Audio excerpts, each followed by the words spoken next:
So we have our page of notes right here, note 7.1, and we already should be good at exponential growth functions, and we should be comfortable with this format right here, y equals a. That number in front, the a value, tells you if it's reflected over the x-axis, if it gets vertically stretched or compressed, but that's all technically Algebra 2 stuff. The b value is the base. We put that in parentheses, and that tells us the growth factor, but it also tells us the decay factor. This is what actually tells us whether it's a growth or decay factor, and we'll get to that in a bit.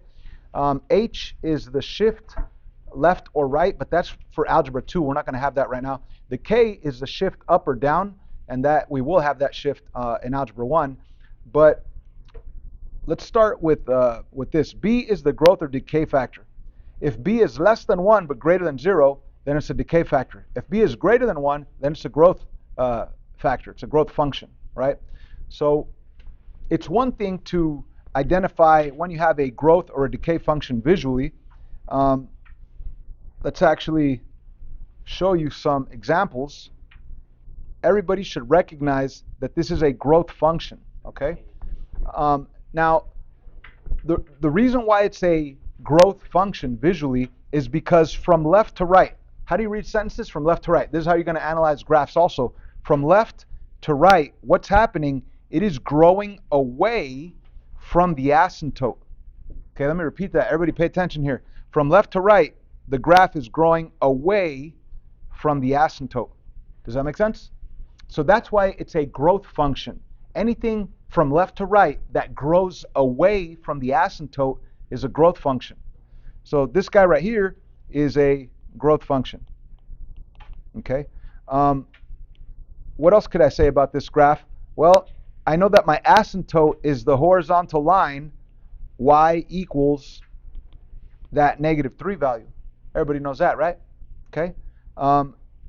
Another thing that we could say easily about growth or decay functions is that the domain is x equals all real numbers, right? Because it does go to the left forever, and it does go to the right forever. Even though it goes up, it continues to exist further this way, and up. So the domain really is to the left forever, to the right forever, so you say x equals all real numbers. Now the range is your y values, and this graph right here is existing up forever, but it doesn't exist below this -3. So how do you say mathematically that your graph exists above -3 on the y? You would say that the range is y is greater than -3. And again, the asymptote is your k value. What is the k value? It's the number that's being subtracted at the very end of your function. We don't even have the function here, but I know that at the very end I'm going to have a -3, right? And again, that range is either going to be above or below the asymptote. Anyway, I'm getting carried away here. What I want to just emphasize is how to see the difference between a growth function or a decay function. A growth function from left to right grows away from the asymptote. Okay. Now, if from left to right it decays towards the asymptote, that's when it's a decay function. Okay. So keep in mind, if it grows away from the asymptote, it's a growth function. If it decays towards the asymptote from left to right, it's a decay function. That's what makes it a growth or a decay function. So this one, is it a growth or a decay function? Decay. Because here's the asymptote, and here's your graph, and from left to right, the way you read a sentence, it's decaying. The distance right here is getting smaller and smaller and smaller and smaller until it looks like they're touching, but we know they never actually touch, they just infinitely approach. That's why this guy is a decay function. Decay. Make sense? How about this guy? Is that a growth or a decay? You see, a lot of people say growth, but that's wrong. It's a decay function, right? Okay, now again, what did I say? From left to right, does the graph grow away or does it decay towards? It decay towards the asymptote. So this is a decay function. So yeah, technically this decay function has a -a value because it got reflected over the x-axis, right? Growing away. It would be growing away from the asymptote. So you always look at graphs the way you read a sentence from left to right. Okay? So from left to right, here's the graph. Where's it going? Is it growing away from the asymptote, or is it decaying towards the asymptote? It's decaying towards the asymptote. That's why this guy is a decay function. And a lot of people struggle with this because they're saying, oh no, it's going up. That means it's growing. No, no, no, it's decaying. Now, an example of this in the real world would be, let's say you owe $10,000 in credit card debt. You're way down here somewhere, right? And you start paying it until you don't owe any money. You're decaying your debt, right? Does that make sense? But if you were to do the opposite and it kept letting it pile up, you'd be growing it? Yeah, if you got credit cards and you started using them, then it would grow in a negative direction, right? It would be growing away from the asymptote as opposed to decaying towards the asymptote. Again, keyword asymptote. Is your graph growing away from the asymptote, or is it decaying towards the asymptote? That's what tells you if it's growth or decay visually. So right here, is that a growth or a decay function? Decay. Decay. Because from left to right, it's growing toward, it's not growing, it's decaying towards the asymptote. Okay? Here's the asymptote. And what is the asymptote? It's at y equals 4. And look at that distance from here to here. It's a pretty big distance. From left to right, the distance is decaying. It's getting smaller. It's getting smaller. 2 units, 1 unit, half a unit, a fourth of a unit, an eighth of a unit, a 16th of a unit, right? So it's decaying towards the asymptote y equals 4, which is technically your k value of your function, right? The k value of your function. What do I mean by k value of the function? I'm talking about this guy right here. Whatever that asymptote is, that k value tells you the asymptote. Okay, so if this graph has the asymptote at 4, that means that I must have a plus 4 on my actual equation of this graph, even though we don't have the equation here. All right, is this a growth or decay? It's a growth. From left to right, it is growing away from the asymptote. It's right here. They're really close. Boom, the distance is now really far apart. It's growing away from the asymptote from left to right. Okay, so that's a growth function. Yeah, it's growing in a negative direction. That must mean that your a value is a negative. Let's move on to another one. How about this guy right here, growth or decay? Growth. Growth. From left to right, it's growing away from the asymptote. The asymptote is y equals 0. Okay. This one right here, growth or decay? Growth. Growth. Yes, from left to right, it's growing away from the asymptote y equals 0, right? This guy, growth or decay? Growth. From left to right, it's growing away from the asymptote y equals -1. Okay, so I hope we got that. So I think we could now see the difference between a growth that grows away from the asymptote or a decay that decays towards the asymptote. Visually, that makes total sense, huh? Now, what about algebraically? Algebraically, it's even easier, right? Because algebraically, if you just look at that b value, and that b value is anything greater than 1, it's going to be a growth function. From left to right, it's going to grow away from the asymptote. If your b value is between 0 and 1, it's going to decay towards the asymptote. So that's how you know if it's a growth function or a decay function. So right here, this example, y equals 1/2 to the power of x, that's a decay function because the b value, the base, is 1/2. It's less than 1. This guy down here is a growth function. Why? Because the b value is 2. It's greater than 1. Okay, and that makes total sense because anything, like if I take any number and multiply it by half, it's going to decay, it's going to get smaller. If I say 20 times half, it decays down to 10. But if I say 20 times 2, it's going to grow to 40. So yeah, the base, it's really easy to determine if you have a decay or a growth just by looking at the b value. If it's a value less than 1, it's going to be decay. If it's a value greater than 1, it's going to be growth. Are you with me? So what if I had inside the parentheses a 0.99? What would that be, a growth or a decay? Decay, because it's less than 1. What if I had a 1.01? What would that be? Growth. What if I had the fraction 9/10? What would that be? Decay. What if I had the fraction 3/2? 3/2. 3 divided by 2 is 1.5, right? And that's greater than 1, so that's going to technically be a growth function. So algebraically, all you're doing is looking and seeing, is this number greater than 1 or is it less than 1? Oh, it's less than 1. That's a decay. This number is greater than 1. Oh, that's a growth. Okay, so I think we understand how to tell if we have a decay function based on the b or a growth function based on the b. Now here we have some tips, not definitions, but some tips. The domain of any exponential growth or decay function will be all real numbers. X equals all real numbers. Okay, the domain of your X values, and you're going to say all real numbers, and we could use the notation X equals that R with the funky two sticks. X equals all real numbers. And I hope that really makes sense. Like if I go to any graph, doesn't matter which one it is, this is a decay function, but it does exist to the left forever. Even though it's going up, it exists way up there somewhere. So it exists to the left forever, it exists to the right forever. So that's why your domain is X equals all real numbers, because it goes to the left and to the right forever. Any growth or decay function, doesn't matter.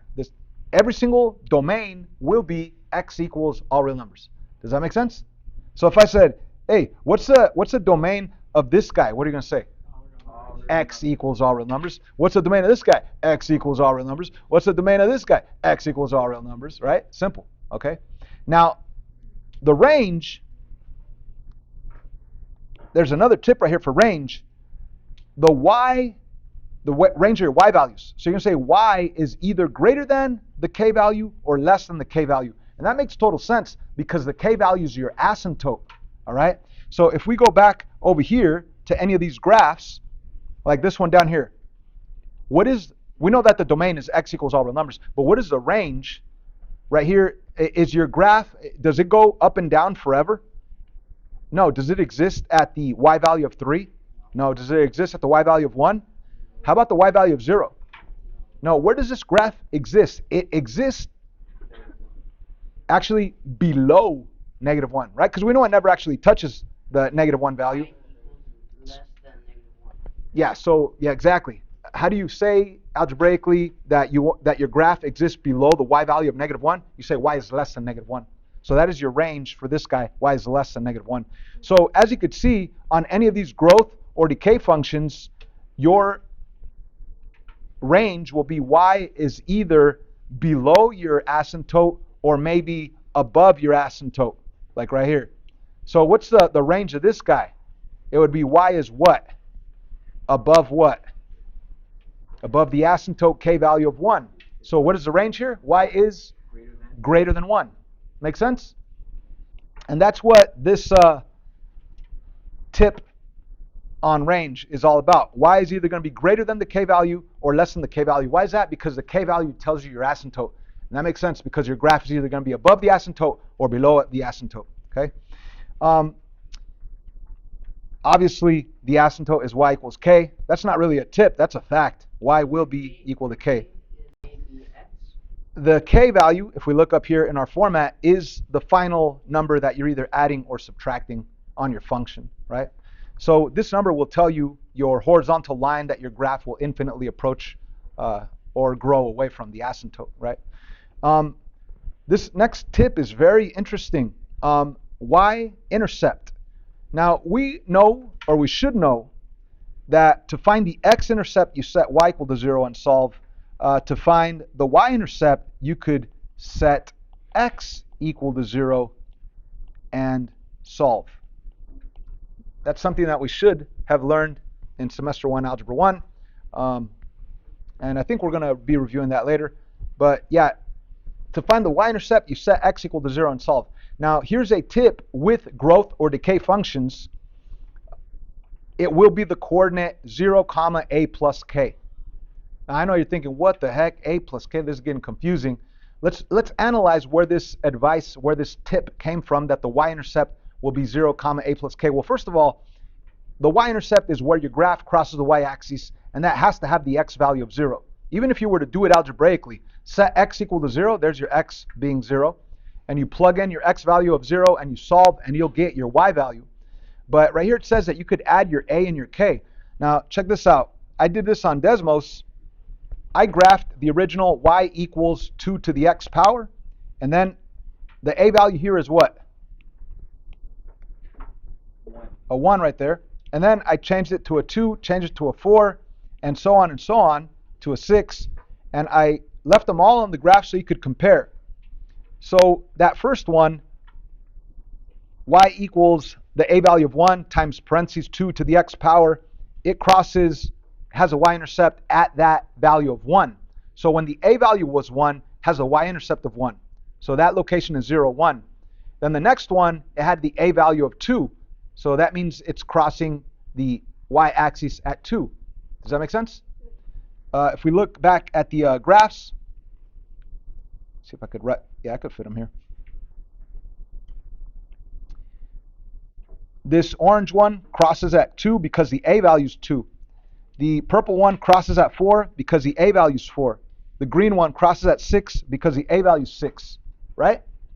Do you guys all understand that? Now, now notice that none of these have that k value. None of them have a k shift. Right?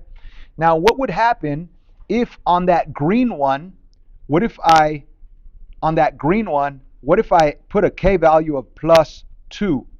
What would happen to this green graph right here? It would move 2 up, which means that this intercept right here moves 2 up and it would be at 8, right? Which means that the asymptote's no longer going to be here, but 2 up, which would be at y equals 2. That would be the asymptote. So this would be my new, something like that, would be my new graph if it got shifted 2 up, right?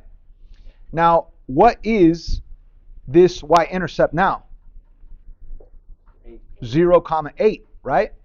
Now, it's not just the a value 6, but if I shifted it 2 up, then I need to add the 6 and the 2, and that'll give me the y-intercept of 8. So that's what that tip is saying right here, that the y-intercept on an exponential growth or decay function will be 0, and then add your a and your k together. Now, you don't have to do that. You could just set x equal to 0 and solve.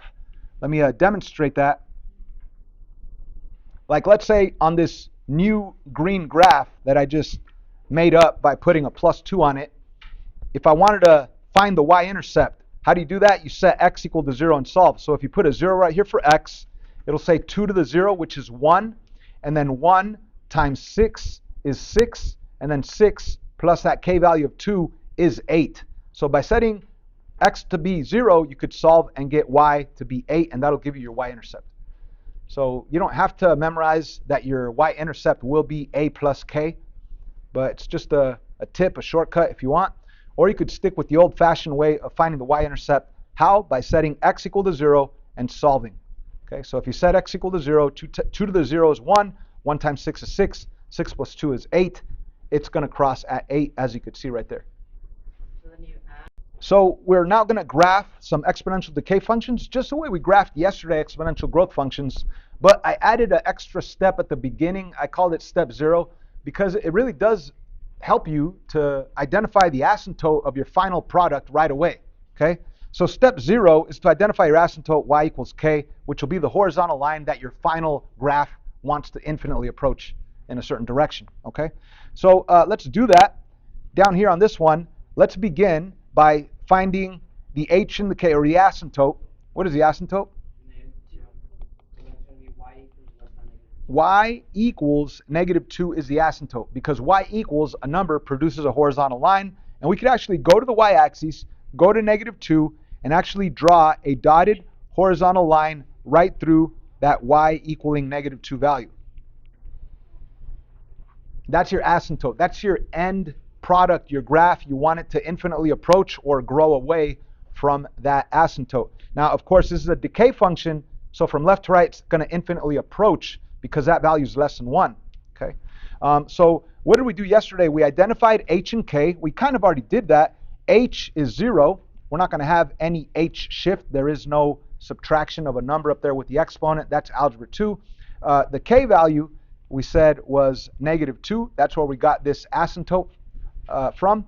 Now, let's ignore h and k. So I'm going to box this in, and I'm just going to find the coordinates of what's inside this blue box, ignoring the k value of -2. So let's do the xy table, and let's plug in consecutive integer inputs: -3, -2, -1, 0, 1, 2, 3. Okay, and the easiest one to plug in is 0. Again, because we're ignoring the k value, all you got to do is plug in 0, and anything to the 0 power is what? 1. And there is no a value, or the a value is 1, so 1 times 1 is 1. So anyways, when you plug in 0, you get out of 1. Now, you could plug in more numbers, but it's a lot easier to use the base, which is either the growth factor or the decay factor. In this case, it's a decay factor. So this answer 1, when I go to the next one, because they're in order, it could decay by 1/2. So what is 1 times half? 1 times 1/2. 1/2. 1 over 2. And then to get to your next output, what's 1/2 decayed by 1/2? 1/2 times 1/2? 1/4. And then 1/4 times 1/2? 1/8. And we know that it's going to keep getting smaller and smaller and smaller. You don't have to do more than that. You already know it's going to infinitely approach nothing. Half of that, half of that, half of that. Now, it's decaying. But now, if I was multiplying by 1/2 to get to here, multiplying by 1/2 to get to here, multiplying by 1/2 to get to here, what do I really multiply by backwards to go backwards? Okay, yeah, it's like, think about it this way. If I were multiplying by half, that's really dividing by 2, dividing by 2, dividing by 2. But going backwards is multiplying by 2. Or if you want to think of it of I multiplied by half, multiplied by half, multiplied by half, going backwards is multiplying by the reciprocal of half, which is really 2 over 1. So 1/16 times 2 over 1 is 2 over 16, which reduces down to 1/8. 1/8 times 2 over 1 is 2/8, which reduces down to 1/4. 1/4 times 2 over 1, or 1/4 times 2 is 2/4, which reduces down to 1/2. 1/2 times 2 is 1. 1 times 2 is 2, and then 2 times 2 is 4. 4 times 2 is 8. You get it? Hopefully the more you do this, the easier and more comfortable you become with it. Anyways, these are not the coordinates of my final product. Why? Because I'm ignoring the -2, the k value -2. As is, when I graph these, we're going to have the asymptote at 0 because we're ignoring the k value. And then we're just going to shift all the coordinates down 2 units because that k value is a -2. So right now, let's just plot some points, but don't draw them like too hard because they're not the end product. When I start graphing -3, 8, -3 on the x, 1, 2, 3 on the x, 8 on the y, there it is. If I go to -2, 4, -2 on the x, 1, 2, 3, 4, bless you, -1, 2, -1 on the x, 2 on the y, there it is.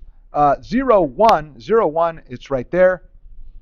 And notice that I started with the easy coordinates. After that, it's pretty logical. When I go to 1 and then half, 1 on the x from the origin, and then only halfway up, it's going to be right there, halfway up.